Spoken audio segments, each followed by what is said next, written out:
The president and vice president are the most powerful officials in government. But what happens when they commit crimes that betray the public's trust? What mechanism do we have in place to keep our political figures accountable? Impeachment refers to the power of Congress to remove a public official for serious crimes or misconduct as provided in the Constitution. This means that even the president can be removed from the office if they betray the trust of the people. The Philippine impeachment process is largely based on the US model, though some changes have been made. For example, the number of times a president can be impeached in a year and the percentage required for both impeachment and conviction are slightly different. Impeachment is something that is enshrined in our Constitution. And over the years, even prior to the 1987 Constitution, may mga attempts na to impeach previous presidents. I think the impeachment proceeding against VP Sara Duterte, if I'm not mistaken, is the first of its kind, in terms of who is going to be tried since she's already impeached. Aside from the president, who else can be impeached? In our government, the president, vice president, members of the Supreme Court, members of the constitutional commissions, and the ombudsman are all considered impeachable officers. The reasons or charges can be treason, bribery, betrayal of public trust, high crimes, graft and corruption, among others. So these are the potential charges that one can lodge when filing an impeachment complaint. Who can file for impeachment?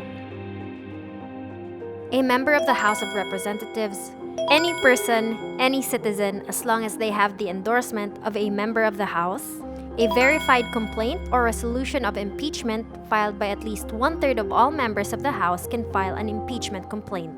However, if the filed impeachment complaint isn't sufficient in form and in substance, hearings may be held by the House Justice Committee. After it passes through the committee, the House will vote on the impeachment. If 1/3 of the members sign, the case advances to the trial phase of the impeachment process. The trial has to be legitimate and fair, not just in the eyes of the law, but in the eyes of the public as well.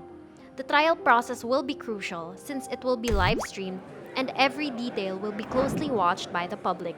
This makes it a highly political process. It's political because your fellow elected officials are also the ones trying you. It's also political because you cannot also discount public opinion permeating the decisions of the members of the impeachment court.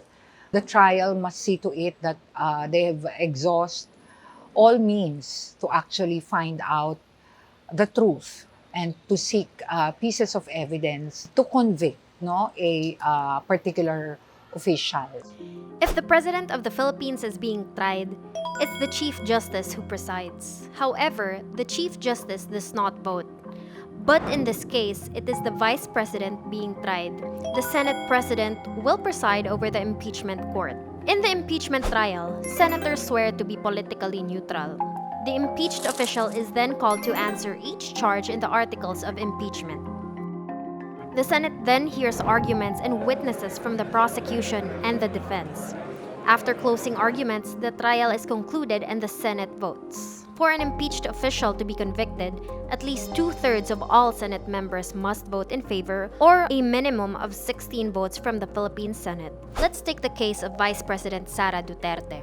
If she were found guilty, the position of Vice President would be vacated. In that situation, the President would have the authority to appoint a new Vice President from among the members of Congress. Both houses of Congress would then vote separately to approve the President's choice. So, why is impeachment important? Once a public official has been elected, citizens may feel like we are helpless to deter them from doing serious offenses. But impeachment gives us a legal way to stop them from doing the crimes they are being tried for. Para sa UP community, bilang national university, kailangan nating suriing mabuti, subaybayan, panoorin ang paglalatag nitong impeachment court and kumilos kung kailangang kumilos magsalita sa lahat ng mga forum, sa lahat ng mga espasyo kung saan pwede tayong magsalita.